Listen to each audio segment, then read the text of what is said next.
Okay, everybody, and yes, so is a quick enslavement watch on today, which is Tuesday, the 26th of February, and the main purpose is to plug the event for tomorrow by the right hand side of the main carriage entrance of the House of Parliament between 2 o'clock and half past 3. So I just hope there's going to be a few people there. There were a group of students which joined us last Wednesday, 4 students from UCL, making some video for a project. It is last week we went to a cafe. There was Andrew Grant with me, and and we answered a few questions. And the students are coming back basically, and this time they want to get some video footage outside. Last week we were in a cafe. We were answering a few questions. This week they would like to take us a bit more footage of us outside Parliament. So obviously, it would be quite nice if there were a few people with me. I mean, that's will be again an opportunity to raise awareness. So I carry on organizing these events, and the number are a bit disappointing so far. But I think I think it is answered some sort of need there to have some kind of rallying point for target individuals to meet in person, because in terms of in terms of people meeting in person and face to face, and I don't think there is very much going on at the moment in this country in terms of target individuals. So I think it's answer a need, and I carry on organizing them, these events, see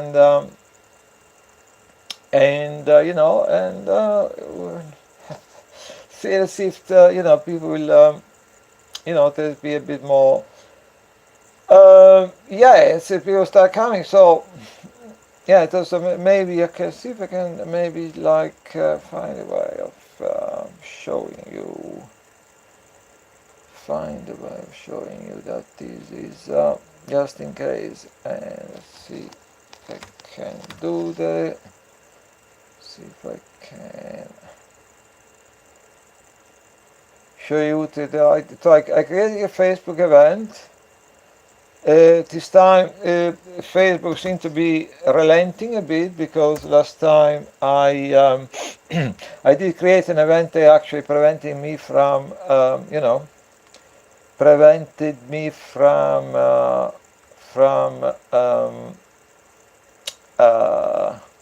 you know, from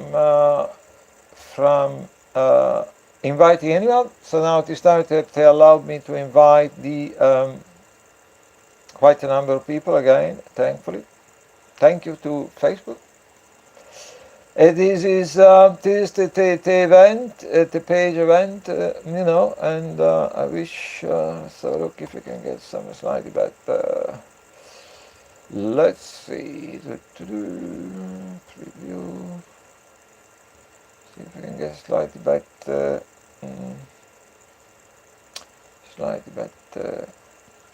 okay. So yeah, so this event, weekly out of Parliament against stalking protest for tomorrow. As these 4 students are coming to get a bit more footage for the project. So it would be nice if there was not just me there, but there were a few people there, and yes. So okay, so I tried to call a few people over the phone, and I didn't have a lot of joy, but let's see how things are going to develop tomorrow. Yeah, and then so I would like to say a few words again why I'm calling this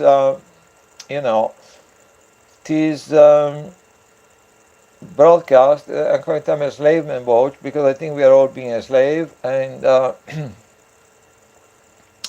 you know, you probably look at North America, Europe. They probably you're going to find that maybe up to 70% of people at this moment in time they live in abject poverty, or at least they are struggling a lot to feed their kids and keep things together. And a lot of people in this country, we have 5 million family, working family, which they have to use food banks, and I'm sure it's a lot of people in the US that they need to use food stamps. So they're cutting jobs, they're cutting. We are being a slave. It's not just you have different elements, but the sum of all these different elements the equal. We are all being a slave, right? So try to get a better angle there.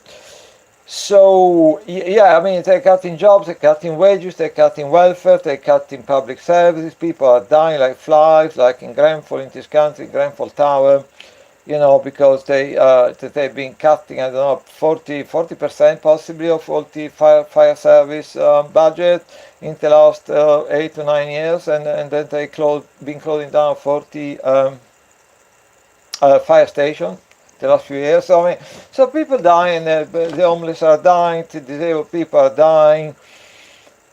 But you have all these different elements, but you put all of them together, they equal enslavement: psychological enslavement, economic enslavement, political enslavement, and even emotional enslavement, right?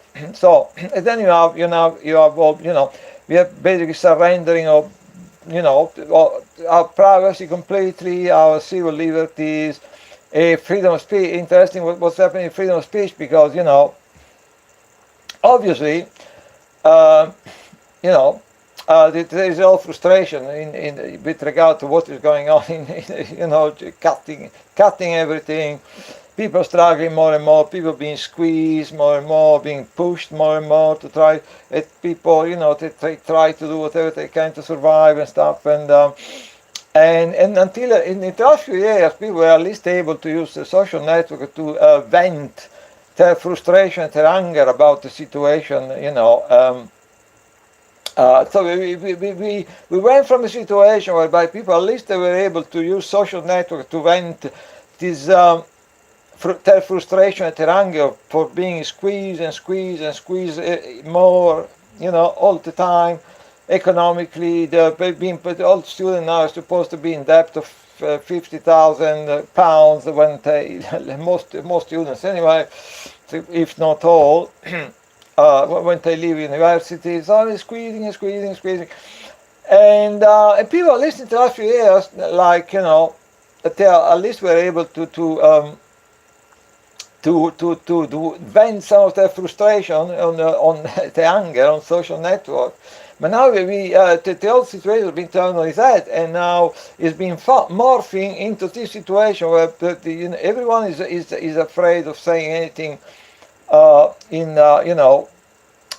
social network in case his account disappear into thin air, which is now is that's the situation now.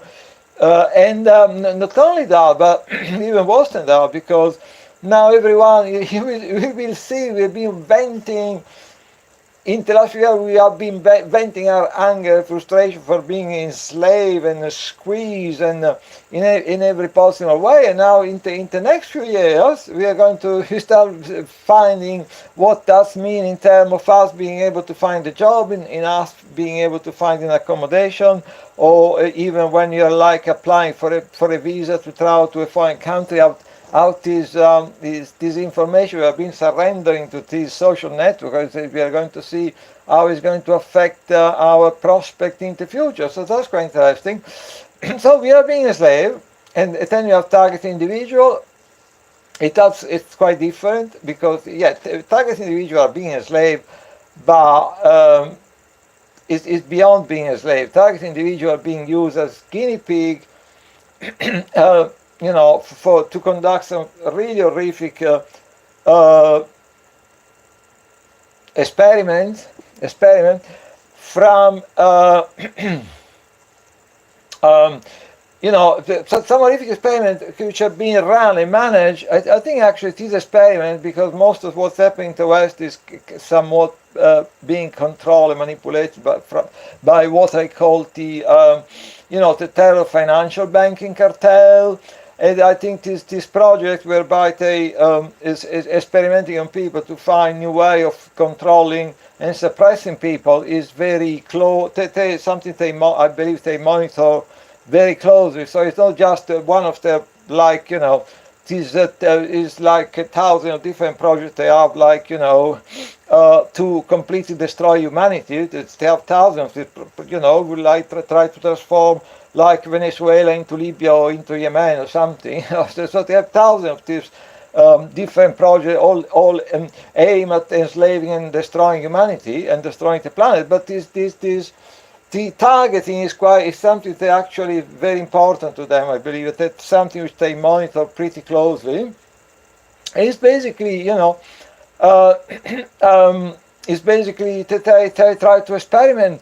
They're not satisfied in a situation where you have possibly 60-70% of poverty in North America and Europe, and people are getting squeezed every day more. They want to find new way to to completely foolproof way of completely controlling and suppressing the population.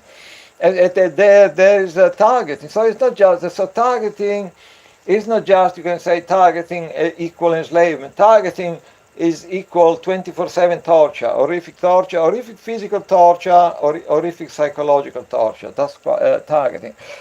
And if people don't really understand what I'm talking about, it's been demonstrated by many studies, by many people, that every time there is any kind of new technology or new technique, or they try to weaponize it. So, Kevin Barrett, at our conference in Berlin at the Covert Harassment Conference 2016, is I think it was 2015 actually. He stated very clearly, as soon as there is a new technology, they immediately try to see if they weaponize it in a kind of for the military, or if they can weaponize it as a new instrument of social control to control the population. So. And then people say, I don't believe that. You don't believe that. In the US, in the patent office, that has been people conducting some studies about this thing. They through researching, through talking to people, to making freedom of information requests. Basically, they found out that there is an office in a different section in the U.S. Patent Office. There is a specific section which is screen and monitor all the different applications for patents. And if they think this any patent can be relevant for, may have strategic implication for the military, for social control, they basically take over the patent. All information about the patent thereafter goes completely dark. So it disappears from sight. And the people who are conducting this study, researching it, they say that since the end of World War II, there is basically such 5,000-6,000 of these patents, which are completely been taken over by the military intelligence complex in the US. So, if you don't believe that they're screening any new technology, either to see if there's any kind of strategic application, or even screening any new technology to see if this new technology may represent a rupture with the status quo, so it may be a threat to vested interest, hence it may need to be suppressed. So that's is a fact. We know this is happening. They screening all new technology, either to use them in the military, or to use them for social control, or if they think that any new invention or technology may represent a great rupture with this produce a great rupture with it in terms of the current status quo. They either take it over, they suppress it, because that's a number of new inventions may pose a threat to a number of entrenched vested interests. So that's the way it goes. So that we are just guinea pig. They're experimenting, not satisfied to have a situation whereby most of the world population is living in a state of quasi enslavement. They still very much invested in finding out new technologies for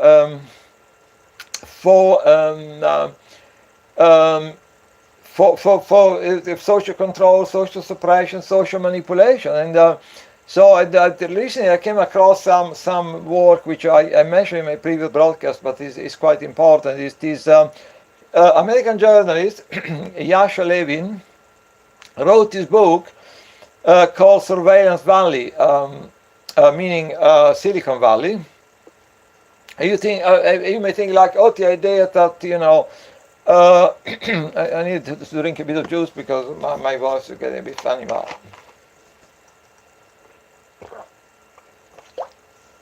You may think like the idea that Silicon Valley is all about surveillance. It may not be particularly new, particularly original, but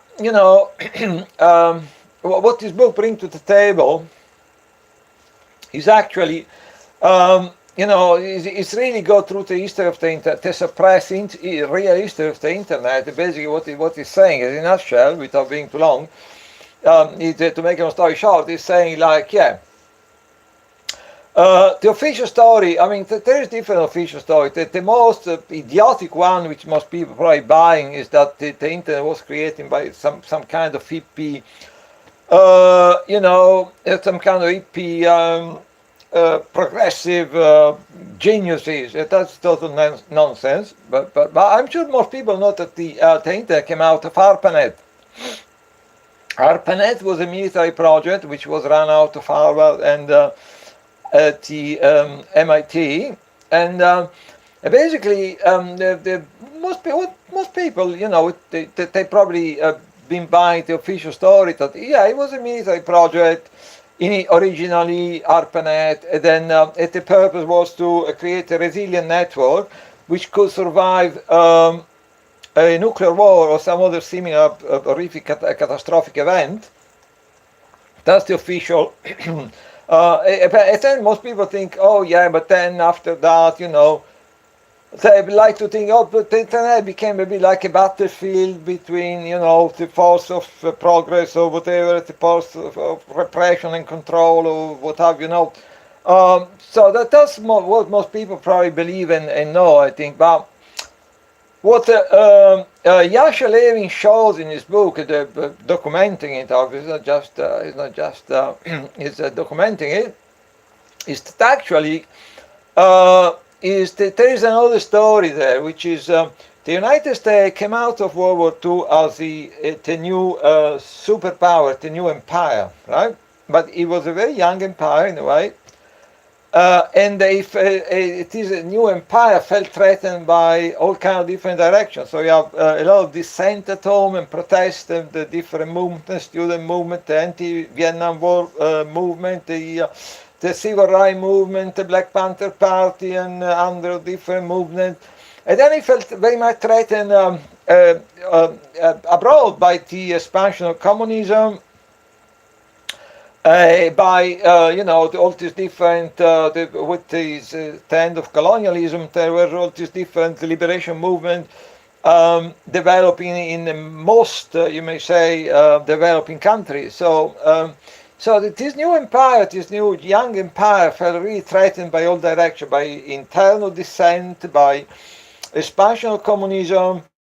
Then by all these different liberation movements springing up in all the old colonial nations. So basically, Yasha Levin is a theory. It's not just a theory because it brings to the table a lot of evidence. Is that the internet? There was the concern about creating a resilient network which could possibly potentially survive like for instance a nuclear war or some other catastrophic event, but there was also even more than that, there was a concern to ARPANET was created, which then after what became the internet, it was actually created as is a counterintelligence, counterinsurgency tool, right? A counterinsurgency, counterintelligence tool to control dissent and to control all the various liberation movement or in Southeast Asia or wherever. So, and he brings to the table a lot of evidence, and in fact, it would seem that strangely enough, it's quite interesting how, in a way, I mean, all this information is completely disappeared from. It's quite interesting how all this information completely disappeared from sight of the true origin of ARPANET internet, ARPANET-internet. Because at the time, in 1969, for instance, there was, there was all the student movement, protest and thing, and it would seem that, no, it would seem, it's quite documented in the book, anyway, it's a fact, that there were actually students at Harvard and MIT that they came across some document, possibly during some occupation, they were taking over the office of the dean of the faculty or whatever, and they came across a 100-page document where it was all specified how the purpose of ARPANET was actually to counterinsurgency, or let's say counterintelligence or counterinsurgency abroad, but let's say counterintelligence to gather information on all the different movements and protests in the United States with different individuals, so to collect this information and to make it, so that's one, possibly it was actually at the forefront of, the main purpose was to create this, some sort of counterintelligence database, you may say, counterintelligence database with all the individuals in the United States involved in political activities, political protest, and then all the different movements, and then keep an eye on all the different protests. So it was created as some kind of database to be accessed by, by the university, the faculties, official, and by the FBI, NSA, CIA, for counterintelligence purposes. To the point that at the time, in 1969, the students at Harvard and the MIT, they actually staged very, they came across this document and they staged quite huge occupation and protest in the university, and about the fact that they discovered that basically ARPANET was mainly being designed to spy on them and to spy on people. So this thing is completely disappeared down the memory hole, and now even if you, like Yasha Levin points out, if you go through any and then any history of there's different history of the internet being written over the years. Yasha Levin says he went through most of them. And basically, this kind of information has completely disappeared through down the memory hole, basically. So it's quite interesting. So that will bring us to something else, which is, if you look at the constant, the constant the barrage of disinformation, misinformation, lies, we are being targeted with by mainstream media. I think that is. His foundation is in the falsification of history. So I mean, it goes hand in hand. You cannot have, you cannot have a true history of the last few decades or something, and then and then have all this misinformation in mainstream media. So they need to go hand in hand. The complete falsification of history, of the recent history, past history. What happened with the creation of central bank, for instance, or to name just one, the truth about the how central bank came about. That's a quite interesting chapter, which is, but not to digress. Anyway, so anyway, the falsification of history, which is ripe, is completely ripe. you will see so many important things being suppressed from the history book, and being stress being put on certain events which are very convenient to create like a brainwash mindset in the population. So then on this bedrock of lies about the falsification of history, they build all this constant drivel they send our way every day, mainstream media, lies, disinformation, misinformation, propaganda, and that's it.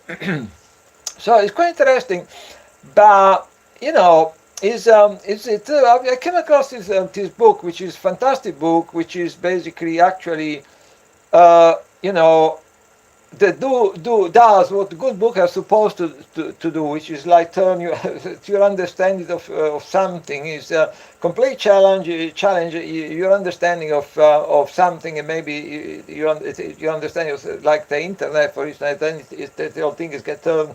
It gets turned on its head, basically. You see that what you thought about the internet was possibly totally wrong.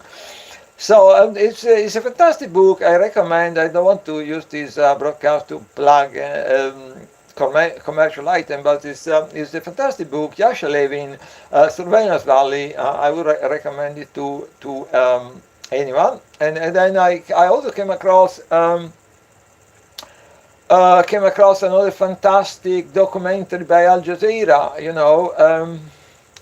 I would recommend it again for anyone to watch. It's called The Lobby. It's a 4-part documentary, 1 hour each. So it's basically it will take 4 hours of your time. It will be very well spent this time. Basically, I don't have a lot of respect for Al Jazeera. I used to watch Al Jazeera many years ago. Then I started to realize in full that they're just a political tool of the Emir of Dubai, basically. And then the whole thing, But Al Jazeera many years ago, it was quite different. It was really, the sense that the journalists there, they wanted really to tell people the truth about what, many things happen in the Middle East that most of the time they actually go completely distorted and twisted by mainstream media. That was many years ago. Let's say at the time of the invasion of Iraq, after that, Al Jazeera was really trying to tell people the truth about what is really happening, what was really happening with the Iraq war, with the invasion of Iraq, and what was happening around in the Middle East, etc., etc., etc. But then, even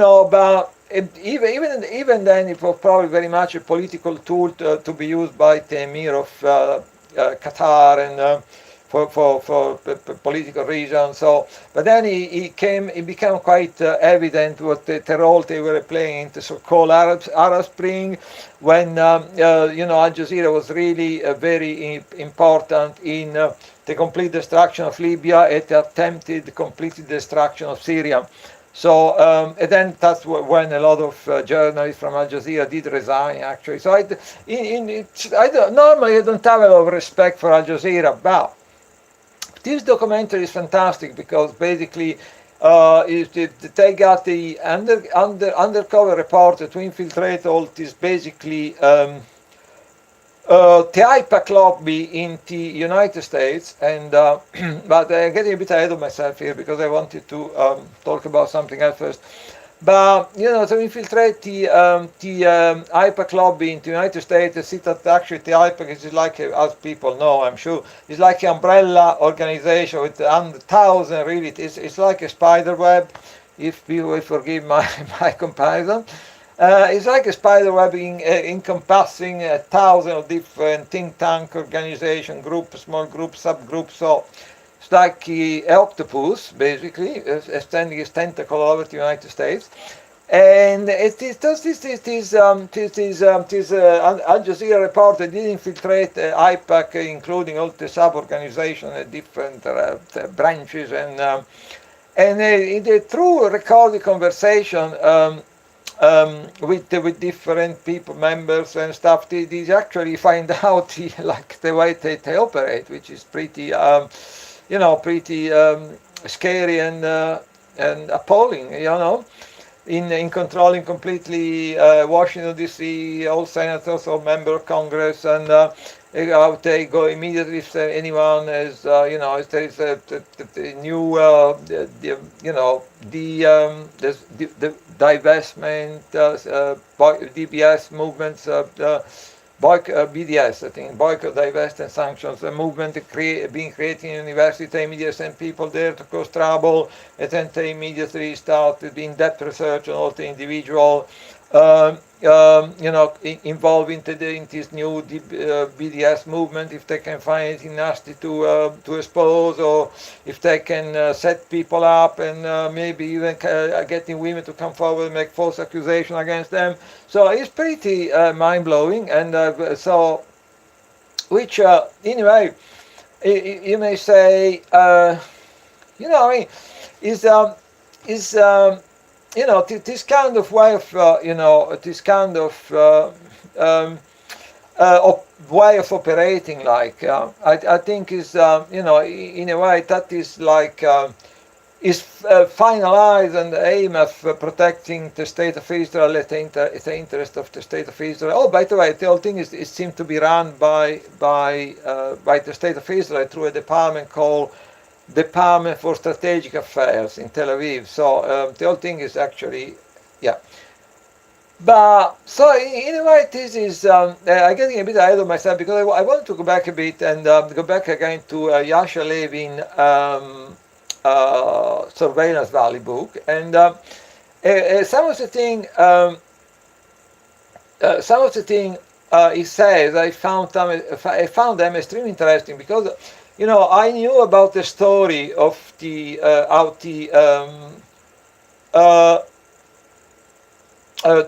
creation towards the end of World War II of the new radar military system. I knew a bit about the story of that. That then it started to be used in Hungary towards the very end of World War II, the military radar system. Apparently it came out of a project of, again, we're talking again about Harvard and the MIT. They were working on something called the SAGE project, which is was aiming to develop the radar military system. And so, and then we know that, out of that came the discovery of the Frey effect, from the name of the scientist who, did investigate this phenomenon. The Frey effect being the fact that if you are in proximity of some device emitting the device that we're using in developing the first radar system, meaning devices which emitting microwave radiation, then we know that a lot of people there in proximity of this machine or devices, they were hearing all kinds of little noise inside the head, clicks, and then there was this scientist. They discovered the Frey effect, which means like if you can use microwave to create like to people to a little, if it eat some of it with some microwave, then people may start hearing clicks and funny noise inside their head, and I personally thought, my personal opinion, that actually that may have been one of the first time when they realized that the possibility of using microwave, not just to for what is the radar system, which is in a way is at this moment in time in 2019 has come to play a very central role in a kind of military operation, and so it's very central to a kind of military operation, etc., etc. But to me, I thought people discovered the Frey effect, and then that's what I think gave some people the idea that they start to realize that you can use microwave not just to for the wider military purpose, like creating the radar system, etc., etc., but also you can use microwave to interact interfere with the human body, and more to the point, you can use microwave to interfere with the human nervous system, and that's when they got the idea. I think they as I said before, if they come across a new technology, they immediately try to see if they can find a way of weaponizing it. The rest is history. I think they've been used thousands of poor innocent victim people in the United States, in Canada, in all European countries to test these technologies. Totally innocent people.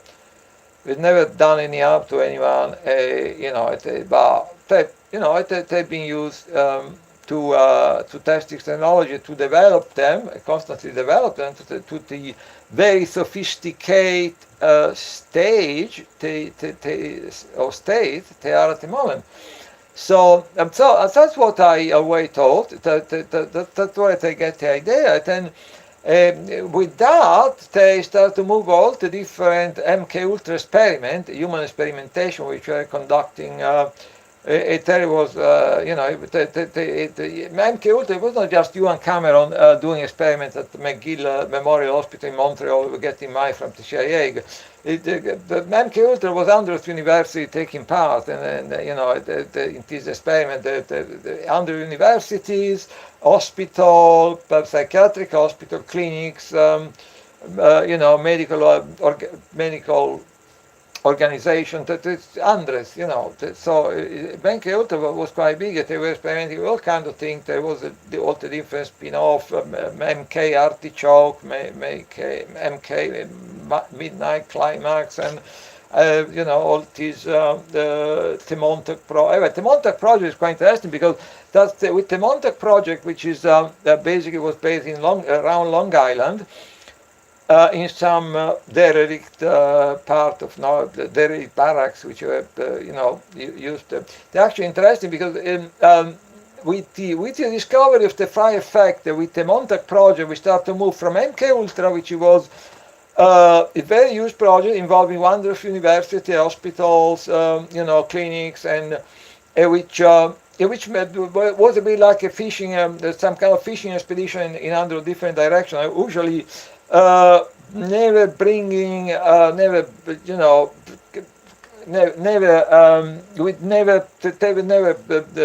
having a huge success in developing. The idea was to develop, technique and technology for counterintelligence, mind control, controlling the population. But they were experimenting also with LSD, all kind of psychotropic substances.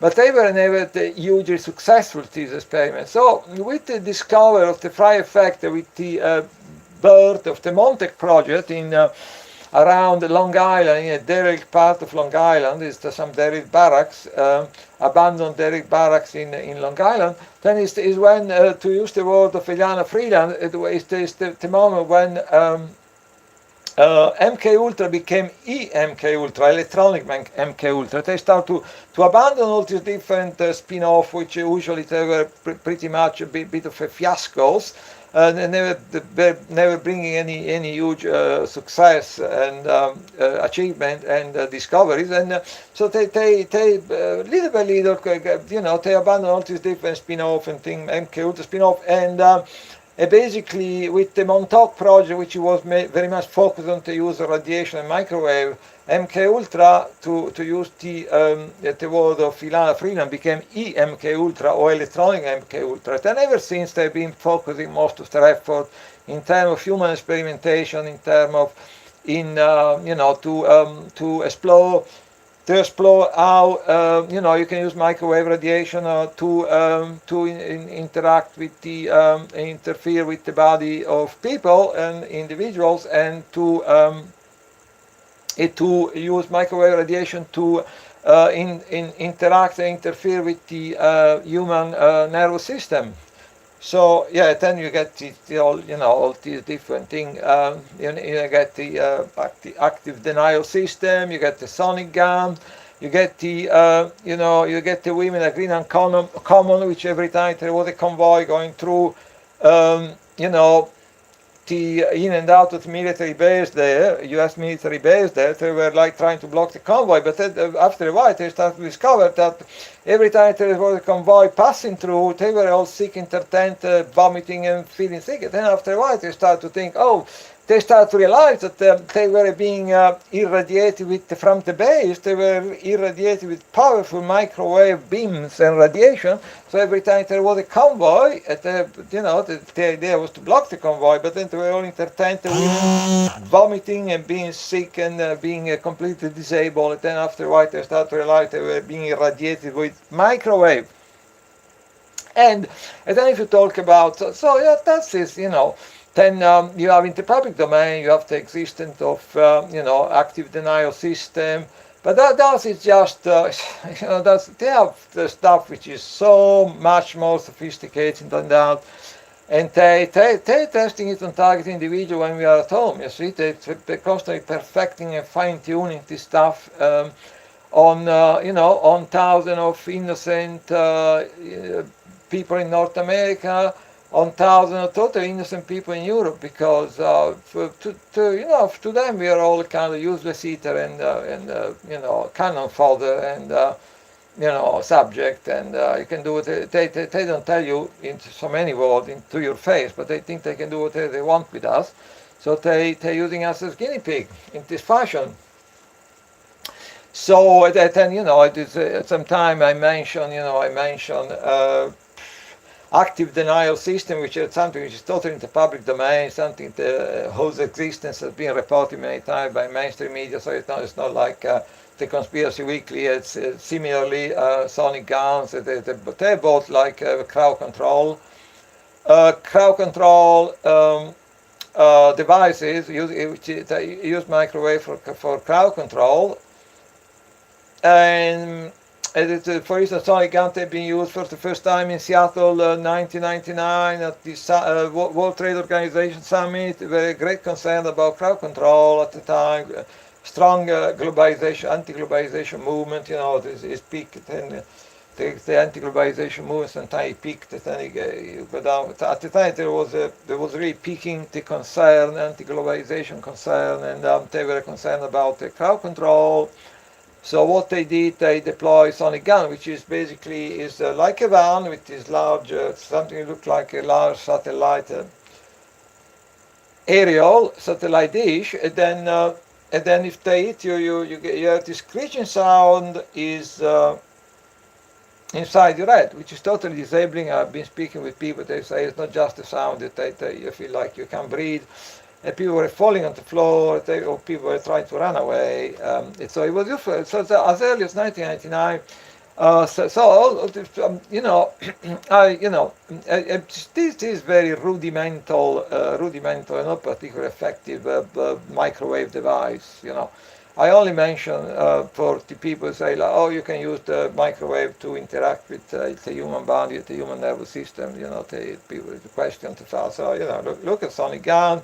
Then you have active denial system. They heat up your epidermis to 90 degrees. They say it's not really doing any damage because it's very superficial. They say people feel like they are on fire. They make people feel like they are burning. Their skin is burning. So they fall on the floor. They run away. Crowd control. It's been used several times, not often as you would expect, and the reason maybe the same reason, the same reason why they don't want to draw too much attention on this technology they're testing. The same reason why all these diplomats, which are allegedly being targeted with microwave devices in Canadian and American diplomats in Cuba, in China. First they said they were complaining about being targeted in this fashion. So first they felt they had to pretend that they were going to investigate all these claims. And then after the initial, like they usually do, after the initial stage, they start to backtrack. They say, actually we don't really have any evidence that these people were actually being the symptoms that they were due to any kind of microwave exposure, because they're terrified that people start to look into this thing. And then if people start to look into this thing, they will find out that there's thousands of totally innocent people in North America, in the United States, in many European countries, which are being used as guinea pig in their own, mainly when they are at home, to test and develop this kind of technology. So they obviously, and then it is interesting enough, some of these diplomats, which after getting back to the United States and making this complaint about, being targeted with microwave devices, then they start to experience a new set of different things, like break-ins and their pet being poisoned and being followed in the street, all kinds of strange things when they're using their telephones. And so it would appear that their determination to keep this kind of story out of the headline and to suppress it went to the extreme that they start gaslighting their own diplomats to completely kill off the story about because if people start to pay attention to this story, I mean, my God, most people say have the attention span of a goldfish, unfortunately. But if this story starts to get some exposure, then people start to look into the claim of thousands of people. We're talking thousands of people in the US, in North America, in Europe, that claim to have been used or are being used as guinea pig in fine-tune and develop these kind of technologies. So that's the. But what I found also very interesting is a connection, because as I said, I always thought that the SAGE project at Harvard and at MIT, it was like they discovered, after that they discovered the fry effect, and then after that I think it drew these people's attention to to the potential of this technology for social control, etc., etc. The rest is history. But it's quite interesting because so that's something I've been thinking for many years, that was a bit the start of this horrific saga. They're using innocent citizens as guinea pigs to test and fine-tune these kind of technologies.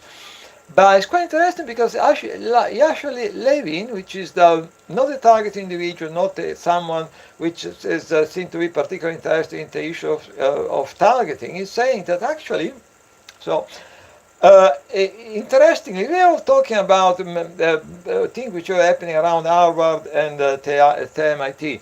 It is said that actually out of this actually, so in a way, say the ARPANET, which was then to become the internet, was developed mainly initially as a kind of counterintelligence tool, right? It's saying something quite interesting, because it's saying that once the other military systems started to get deployed at the end of World War II, a lot of these scientists working for the SAGE, so-called, that's the name of the program, SAGE radar program or project, they were actually moved to ARPANET. That's quite interesting, because that's in a way you get this SAGE project. They're trying to develop the radar system, which also people start to discover through that people start to discover the fry effect. They may have been actually the beginning of all this experimentation on microwave on innocent people. It's quite interesting because some of these scientists, once they got to the end of the project, a lot of these scientists at Harvard working for the SAGE radar project, they've been moved to this ARPANET project. I thought that was quite interesting. And also, one of the reasons they were moved to this ARPANET project, it was because in a way they were trying to transpose the idea of the radar system to a social environment. That's what Yasha Levin discovered. The ideology, the mindset, he was trying to do for a counterintelligence social, in a counterintelligence social context, to do what they've been previously doing with the radar system. So the radar system is managed to get you control of some kind of military environment where you can immediately flag some presence of certain thing happening which may be considered a threat or something. Interestingly enough, they seem to, when they created ARPANET, which was then again to become the internet later, in the next few years, they actually seemed that they were working on the same mindset, on the same kind of they wanted to create a counterintelligence social radar project that would allow them to immediately identify and flag people getting politicized, people talking or spinning or disseminating information about a certain issue, people creating political group, the morphing of political group into different political group, and the huge protest being the beginning of organizing of a huge protest and demonstration. So in a way, it seems that the people working at this SAGE project, which created the radar, it also possibly created all this the research and testing on target individual. There was also the people who they moved to the ARPANET project, which actually developed this kind of social radar. It's quite interesting because in the light of we have fusion center, we know that they're putting the terabyte of information about everybody on, they're all hoarding up all this stuff. Now they're moving into biometrics. So the idea they would like to microchip everyone, to get everyone DNA, to get everyone iris, everyone facial image and stuff. So they also do with this, they're collecting all this terabyte of data on everybody, but now they're moving into biometrics, so they try sneakingly to, even when they're not supposed to, they collect everyone DNA, everyone facial image, everyone iris and other biometrics. So they have this colossal amount of information. The idea, so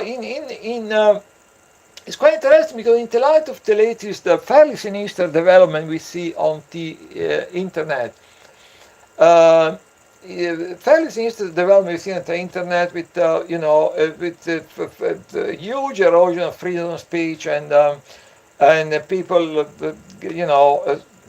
losing their job for something they may have been posting online, or like getting even a knock on the door, or they're being accused of kind of things for stuff they've been posting online.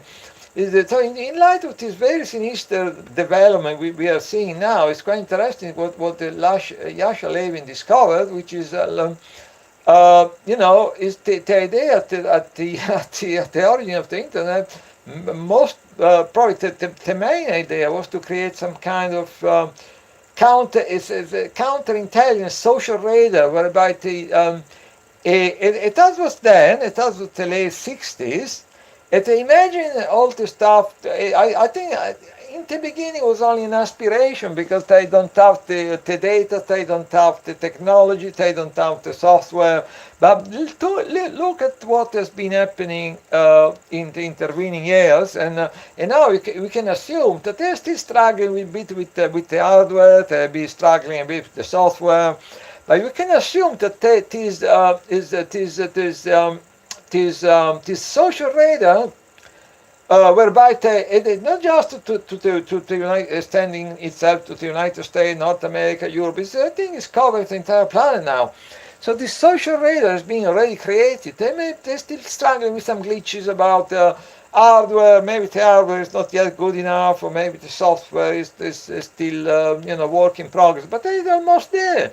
They have this social radar now, whereby everything happening in the world. They get our shopping information. They all these devices made by Google and listening to us all the time, and Amazon. They probably everything we say when our telephone is switched on is get recorded, even when the phone is switched off. So now it will be a good thing to when, for instance, you go to bed or something, or a certain time of the day, to remove the battery from your phone. But the interesting thing is now it's almost impossible. If you look at the mobile phone or smartphone made in the last couple of years, it's almost impossible to find any phone with a removable battery. That's quite interesting because the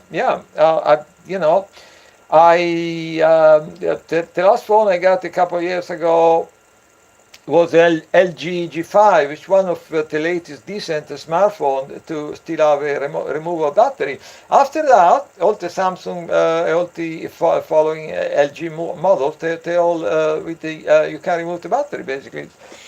So I don't want to jump to conclusion, but you can speculate that there's twofold the reason for this. I mean, they say, oh yeah, because we want to make them waterproof and whatever, whatever. But I think there is actually the real reason. The real reason is maybe twofold. One is that uh,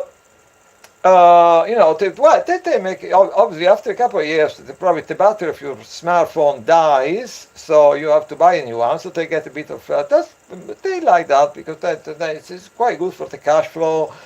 And in an economy which doesn't have a lot of cash flow, to have a bit of cash flow, people buying a new phone, they like that. But the main reason they may be actually different. The main reason is that you can remove the battery of your phone anymore. No longer you are able to remove the battery of your phone. So basically, even when the phone, you can easily assume that even when your phone is switched off, they can still able to listen to you. It's been demonstrated that can be done.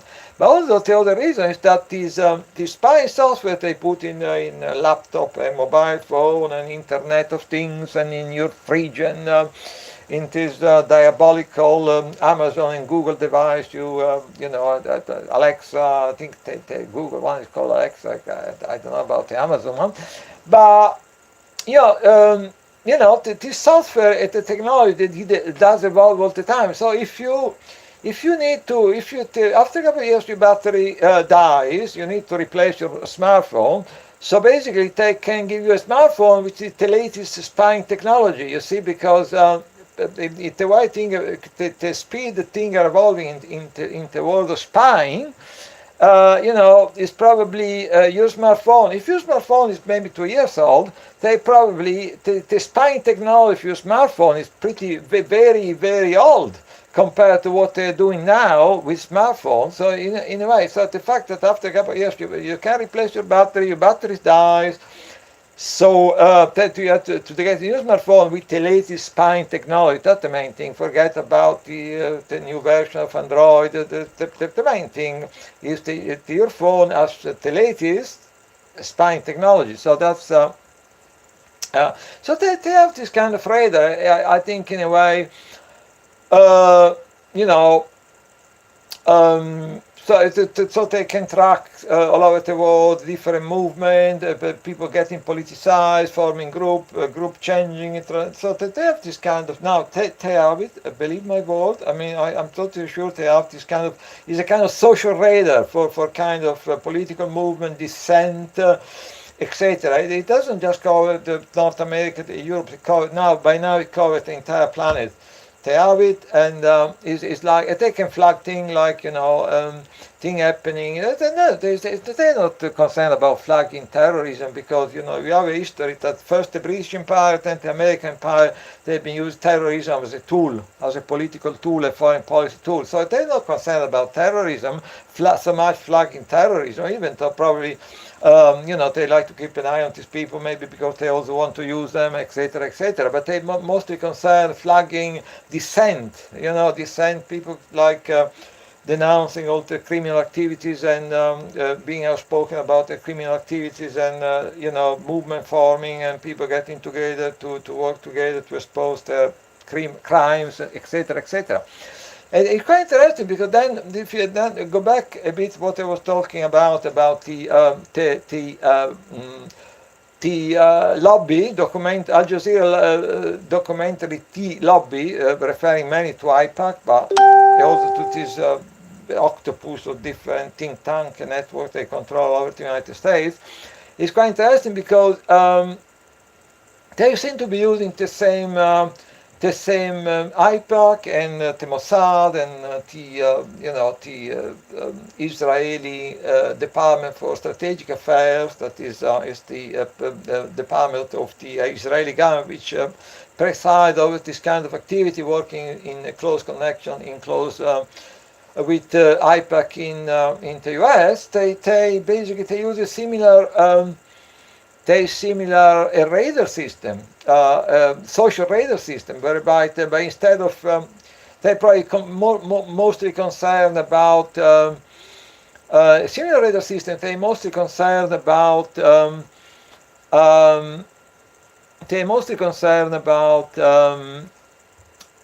well, dissent. I'm sure the Mossad, the Israeli government, is probably concerned about dissent all over the world. That after all, the IDF and the Israeli police are training most of quite a lot, well, I would say most, but quite a number of police forces all over the world in the United States, and that, that's maybe actually a reason why the law enforcement in the US, they have this policy.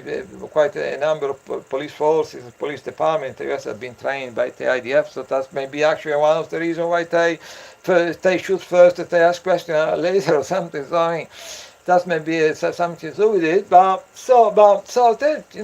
they, it seems that they're using this radar system. We know that actually the Mossad, the Israeli government, has total access to to Western intelligence. So it's apparently the NSA is giving all his data unfiltered to the Mossad. So they're not even filtering them; they just passing them out to the Mossad.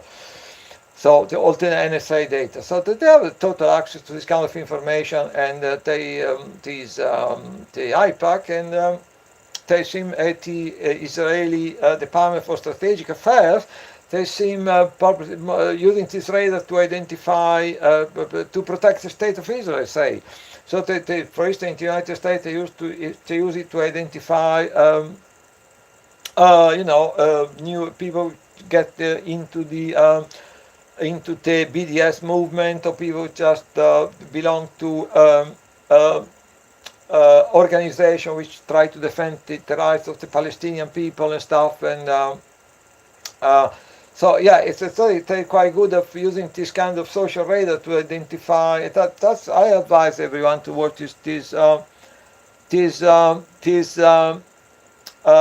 documentary, The Lobby, because after watching it, your understanding of all the stuff happening around you may actually change. Just some understanding of what's happening in American society at different level may actually change, may change your understanding of what's going on in the United States, in the world of politics, etc. So it's appeared that the Mossad, which has unfettered access to all the NSA information, they're using this kind of social radar, social counterintelligence radar to identify new BDS movement, new BDS group, which are concerned about defending the rights of the Palestinian people. And then what they do afterward is quite horrific in the sense of so they start digging up information about the people involved, and they try to assassinate their character, to spread lies and misinformation. They even get women to come forward and make false accusation, or try to destroy their family life, etc., etc., etc. So we have this social radar, but then it's not just a social radar, because then I came across some two is a trilogy of articles, but so far I was able to, they've been published only the first two, so I was able to read only the first two, by Max Blumenthal. And Max Blumenthal is a star. Max Blumenthal is a journalist. Max Blumenthal is a star. I mean, he's the absolute star. I saw him on, it was a couple of days ago. He was in Caracas. He was visiting Alta Market, and he was visiting Alta Market, the supermarket, showing that the filming and showing that they're concerned about the poor Venezuelan people in Washington, and they're all stuck with food, and like supermarket in the West, they have market full of food, full of stuff. You're going to a supermarket, all the shelves stuck with food. So they're giving the lie to this thing that, the poor Venezuelan people starving, and you see like what happened in Yemen, like biggest cholera epidemic in history, half of the population starving, the entire country reduced to a pile of rubble. They don't give a proverbial about that, but they are very concerned about the the Venezuelan people, which who like the recipes say, look, we are doing rather fine if you could leave us alone. I mean, starting maybe with returning.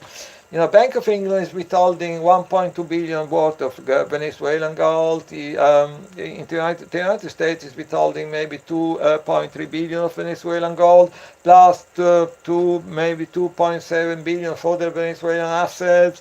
So, the message from the Venezuelan people is like, we are doing rather well, we are all right. If you were to return us to maybe the 15 billion worth of Venezuelan assets which have been withheld and stolen from by this country, by France, by the United States, we're going to do even better. So, I mean, so it's a hypocrisy to duplicity in this kind of, I'm digressing a bit.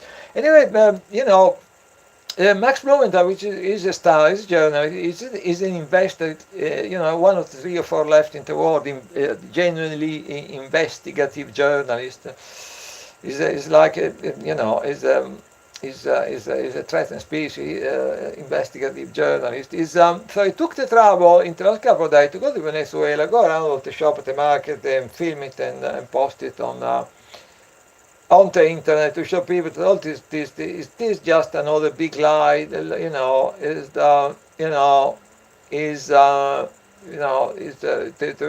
are concerned about the Venezuelan people. People like Mike Pompeo and John Bolton and Mike Pence and Elliot Abraham. They are so concerned. I mean, you see the image coming out of Yemen, the country has been reduced to a pile of rubble, quite literally. Believe me, they don't give a proverbial about what's happening in Yemen, which is being basically done by Saudi Arabia, operating as a British-American proxy there, destroying the country for us, is destroying the country as a British-American proxy. The country is just reduced to a pile of rubble. There is nothing left standing, so they don't give a proverbial about that.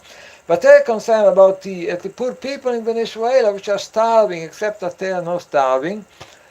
So, yeah, but I'm digressing a bit, actually. Sorry, I'm digressing, because I want to talk about these 2 articles by this fantastic journalist, Max Blumenthal, American journalist. And so basically, to make a long story short, so we know that by now that they're creating this kind of social counterintelligence, radar to flag everything happening in the world which goes against their interest, a new political group forming, people spinning against BDS. People supporting BDS spinning against the people criticizing the Israeli government. We know that they have this social counterintelligence radar in place. By now, they've been collecting terabytes of information about everyone on this planet. Now they're going for the biometrics. It is the full job, basically, But now, what these 2 articles, I think, the first 2 articles I read by Max Blumenthal focus mainly on a pretty sinister figure in this billionaire, a guy called Piero Omidian, which was basically one of the founders, if not the main founder. I think actually was the main founder of eBay and PayPal, right? So this guy, is up there with the Bezos and with the Bill Gates in terms of this amount of with Peter Thiel and all this Joe Smith, all this guy, in terms of the amount of he owns a colossal amount of money, but instead of enjoying his money, his retirement is apparently, together with other billionaires, it's not the only one, but he has a very strategic, important role. Is at the center of literally thousands of think tanks, organizations, AstroTurf, political groups,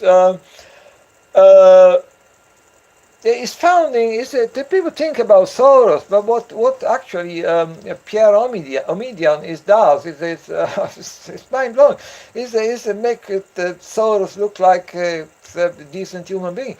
So is keeping a very low profile. Is founding all this huge network of think tanks, organization, astroturf, political groups, and which all over the world they try to influence public opinion, control influence the mainstream media, influence public opinion, organize regime change, working with all these compromised NGOs, giving money to all these compromised NGOs to fund, to sponsor regime change. It's like a spider web, it's like an enormous octopus, extending all over the planet. And I'm sure that it's not the only one. There is people like George Soros, like Jeff Bezos, Bill Gates. We saw in the last few days Richard Branson, who sponsored his regime change concert, tried to instigate a civil war in Venezuela, which may have been causing the death of 100,000 people. So Richard Branson and many others, Peter Thiel, which is involved with PayPal, and now is very much involved with Palantir. Palantir is one of these different organizations, as people probably know, which is hoarding up all our data and is do unspeakable thing with the data in the realm of intelligence and counterintelligence, so social control. So you have all these different billionaires, and so instead of it's a colossal amount of money of these people, and instead of retiring and enjoying their money or taking things easy or going to some town on the beach or something, they seem it's quite interesting because Pierre Omidyar is it's quite it's been remarked by a number of people. I think also Susie Dawson, the president of the New Zealand Internet Party, remarked on this in a brilliant article. Yeah, that's another article. You get some of these articles which are like a small essay, basically. They're long, they cover so much ground. One of these articles, which is, I would put it up with these three, put it up there with this true Max Blumenthal article on Pierre Omidyar, and it is a Susie Dawson article titled Being Julian Assange, but it goes well beyond the situation where Julian Assange is like charting some kind of a survey of what's happening with activism all over the world. How activism is often co-opted by the establishment.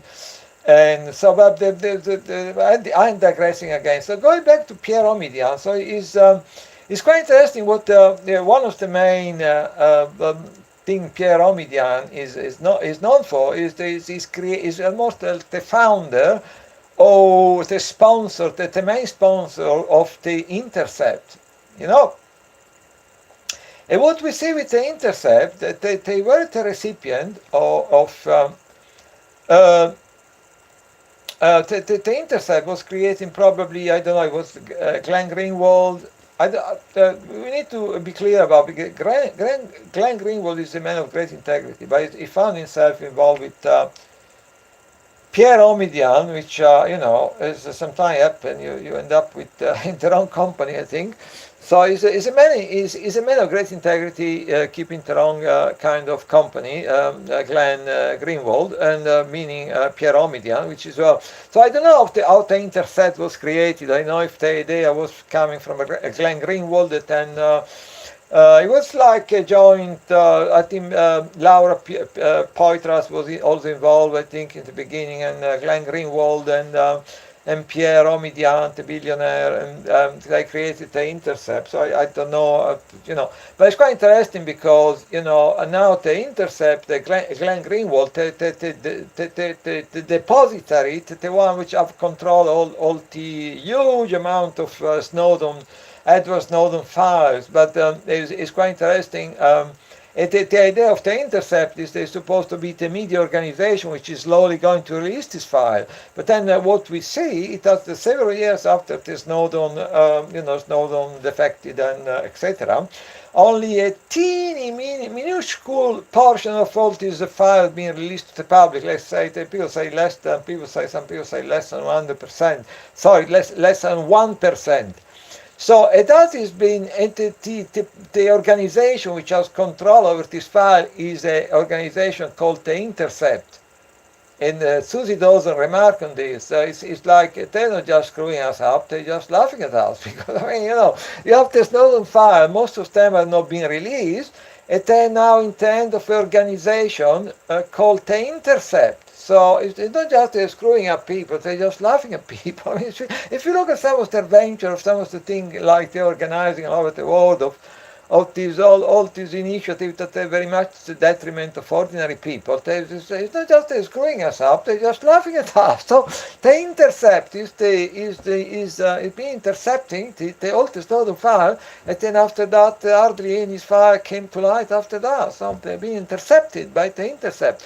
But we need to say that I would make a distinction for. I don't know, for Glenn Greenwald, which is, I think, show itself in public statement to be a man of great integrity. So I don't know how we can possibly work with someone like Pierre Omidyar, and that's his problem, I guess. But I don't want to speculate. But we see it. So basically, we see, so you see, Pierre Omidyar is involved in founding and being involved with the British Integrity Initiative. That is anything but anything to do with integrity. Like when they try to basically, now we have the evidence that one of the main, the Integrity Initiative is like they were spreading misinformation about Russia, but all the time try to work with media and leaking and spreading, inventing information about Russia, about the Labour Party, about Jeremy Corbyn. So they probably at the origin of this. Jeremy Corbyn is not anti-Semitic, so this is all nonsense. So basically, come on. So basically, so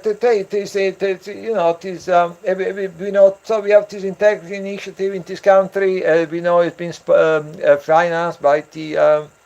Which is basically designed to spread propaganda is openly. So the purpose is to spread misinformation and propaganda. Is getting money for the British Foreign Office.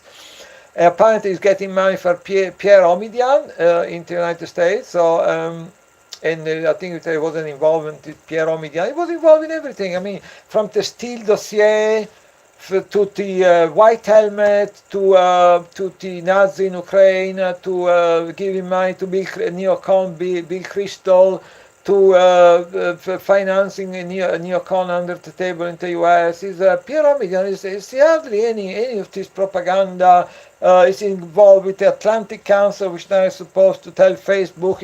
Atlantic Council was the old instrument of the Cold War propaganda, and it was basically an instrument of NATO, and now they're supposed to be the people telling Facebook, helping Facebook to distinguish between fake news and real news. So that's the one. And then you have the NewsGuard, which is now being promoted by Microsoft, which is basically. I am digressing a bit, but it's all part of the same horrific story of. Enslavement. They feed us GMO food, they push us into debt and poverty, abject poverty, they cut our public service, our welfare, our wages, our jobs, they feed us fluoride and GMO, and now they want to, interesting enough, G5 is the same frequency, because in passing I mentioned these,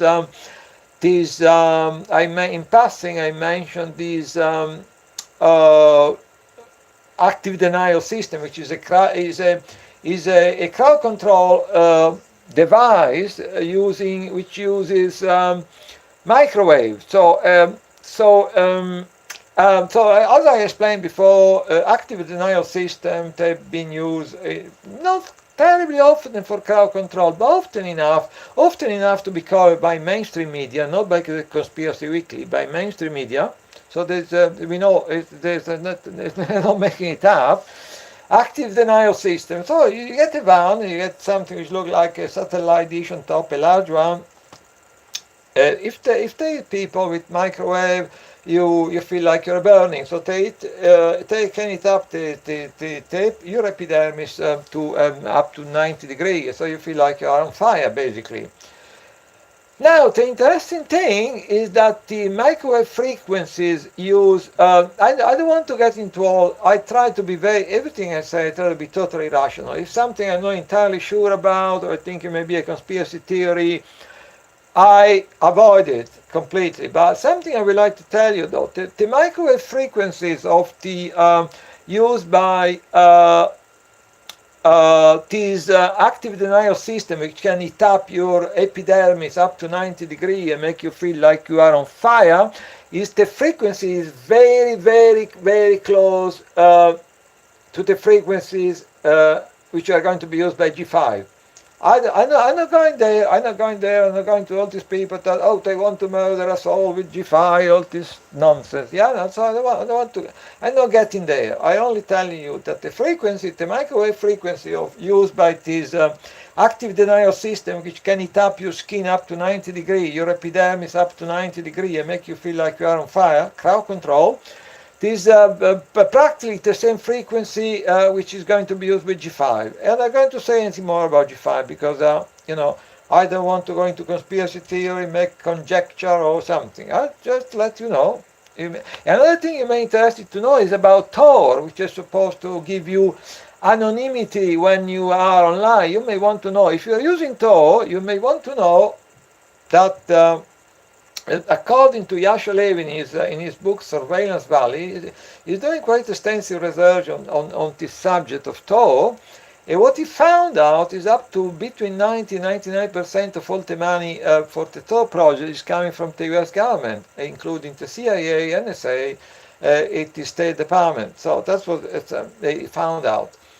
So if Tor grants you anonymity and allow the creation of some kind of dark net or dark web, why is the project being founded mainly and almost exclusively by the U.S. government? What is the question is, what is their interest? What is their motivation to spend all this money in founding the Tor project? And the Yasha Levin is looking at two different answers. One is, one is that actually the NSA has a number of backdoors into Tor, right? So that is a conjecture. It's not been proven. Is that a speculation that the U.S. government may have actually a number of backdoors into Tor, right? So it would be very convenient for them to lure people into a sense of false security, activists, for instance, political activists, or we can communicate with,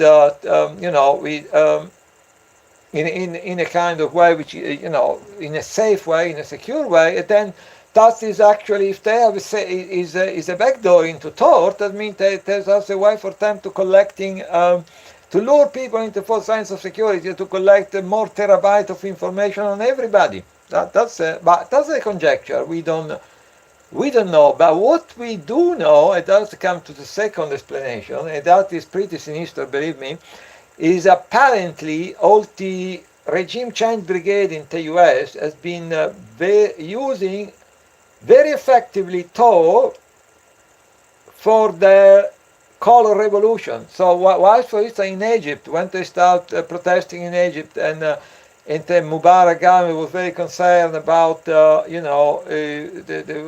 situation was very much getting out of control, and Tahrir Square, etc., etc., etc., and the Mubarak government, one of the first things they do, they was like censor or shut down or censor the internet, or let's say censor the internet. But then all these political activists, you're talking about the Arab Spring. That is another chapter which may deserve a broadcast, a separate broadcast. But all these activists, Tahrir Square activists, what they were doing then, they were they were still able to communicate with them, amongst themselves, with total abandonment, using Tor. It was used in Syria, it was used in Libya, it was used in Egypt, it was used in every one of these their color revolution or their regime change operation. Beyond a certain point, the very different government, they become very concerned about the snowballing of protesting, and so at some point they decide to censor the internet. But all these activists, well, that's another chapter to be explored anyway. They were activists to what they were anyway, or regime change agent or shields or whatever. So they were still able to communicate amongst themselves, to organize protests, demonstrations, to decide for a location for a big protest, communicating amongst themselves using Tor. So that is a fact. So why the first the first hypothesis, like they have backdoor into Tor, so they can use it to collect even more. People are quite unguarded because they think it's safe to communicate using Tor, and they can use Tor to collect even more terabyte of information about us, luring people into false sense of security. That's a conjecture. We don't know about that. It's just people speculate about that because they pay most of the money for the Tor project. Up to 99% is coming from the U.S. government, so there must be a reason for that. So there is a conjecture. They may have a backdoor into Tor. We don't know for sure. But the second hypothesis has been proven. They in all the regime change, color revolution operation, they had these activists, so-called, on the ground, using Tor. And then it brings us to a different subject, that is, if you talk about the Arab Spring in inverted comma, you will see that most of the activists, the leaders, for instance, in Tahrir Square in Egypt, in the overthrowing of Mubarak, they were all being trained by NED, I think it's the US NED, which is the National Endowment for Democracy. So one reason these people were so effective because they've been trained, they were being trained in the US. So that's quite interesting. So people will think that the Arab Spring was, something created this totally spontaneously of, a spontaneous, genuine movement. Most of the leaders of the Tahrir Square, for instance, all people have been traveled to the US, have been trained by NED, the U.S. National Endowment for Democracy, which is obviously an instrument of the State Department, CIA, FBI, well, not FBI, maybe by NSA, or let's say CIA, State Department anyway.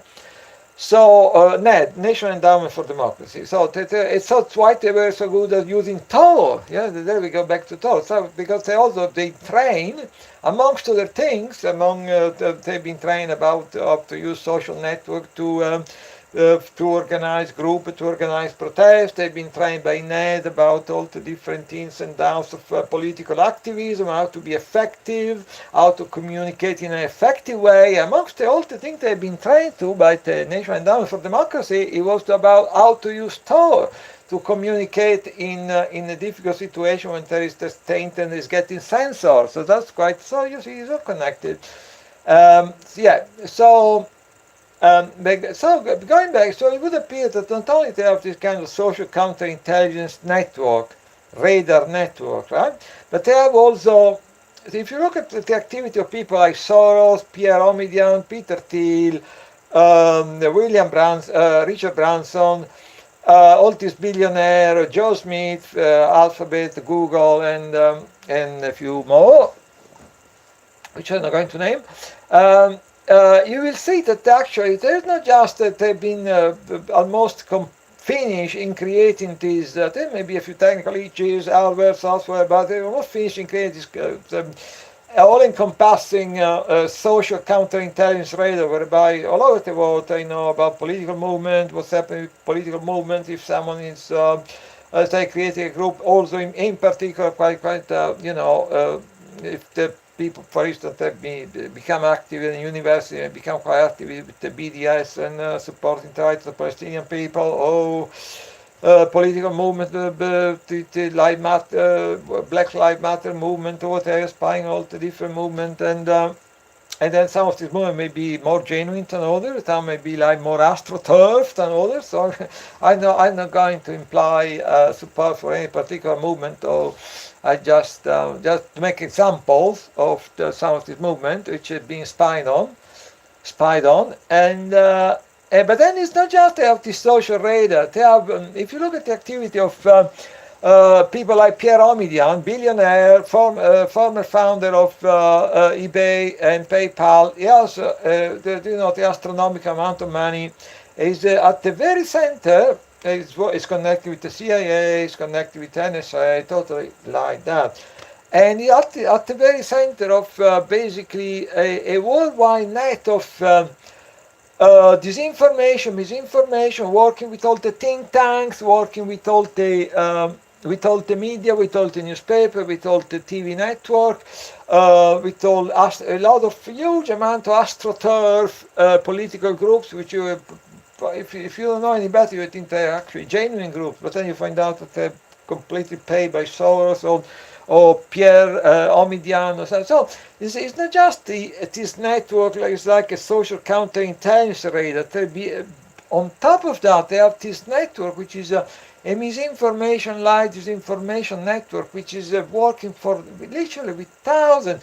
In the Max Blumenthal article, there was a graphic when you can see it's like, is at the center, it's like a spider at the center, it's like a spider web of thousands of different think tanks, news organization, media organization, astroturf political group, NGO, all working to produce misinformation, disinformation, propaganda. So Pierre Omidyar is connected with the British Integrity Project. He was connected with the regime change in Ukraine. Is in the Philippines. Is trying to undermine Duterte. Is connected with the people, finances the people that they're trying to overthrow Duterte in the Philippines, is over involved with all the propaganda about Venezuela. So basically, so that's, I suppose, give you a picture of what is going on, and by now they have this they've been creating these. We are being enslaved slowly. We are being enslaved because is even now even communicating on social network is more like you no longer have a sense of freedom like in the past few years. Now you have a sense of fear. You have a sense to think, oh, I shouldn't say this, I shouldn't say that, because I may lose my job, I get a knock on the door, law enforcement, hate crime, you say something. So so it's all this sense of relative freedom.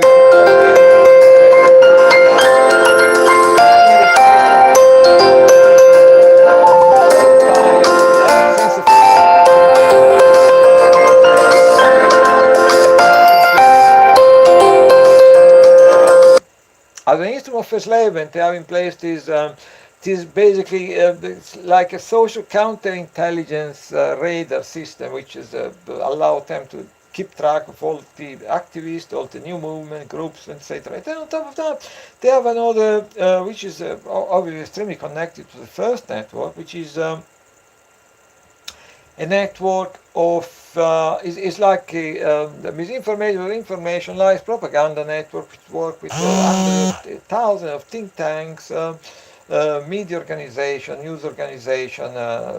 So they even involved with the Integrity Project in Integrity Initiative in this country.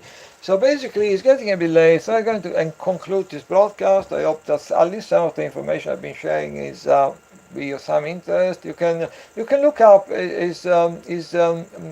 the sources I quoted. Yasha Levin, Surveillance Valley, Al Jazeera, the Lobby documentary, and this Max Blumenthal article about Pierre Omidyar, which is not just Pierre Omidyar, it's all this vast network. It's like a spider web standing all over the planet of misinformation, propaganda, working with media organization, newspaper, TV network, NGO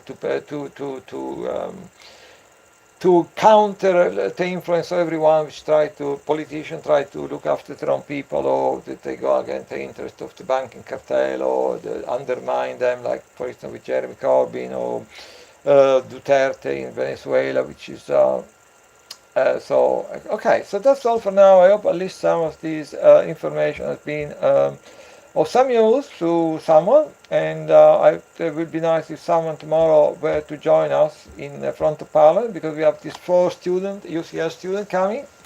They came last week. They spent some time with us and in a cafe, so they asked us a few questions, and this week they're coming back because they would like to have some footage of us outside Parliament. So even for the spreading awareness, if you're a target individual, do your bit. Come join us tomorrow. It's between 2 o'clock and 3 on the right hand side of the House of Parliament main carriage entrance. And so if you're interested in spreading awareness about targeting, these 4 students from UCL, they came to do some filming. So it'd be nice, instead of maybe having just 1 or 2 people, they may see 3 or 4 people. So I leave it with you. And it will be nice if you people will decide to join us tomorrow. So I'm going to conclude this broadcast. I hope it's been of some interest or use to anyone or to someone. And that's it.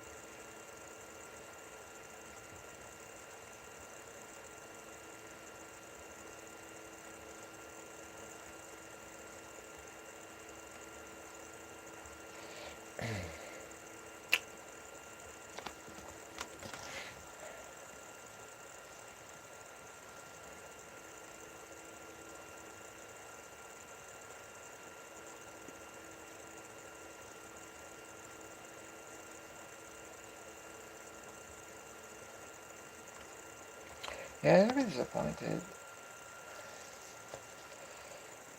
Oh, only 28 views.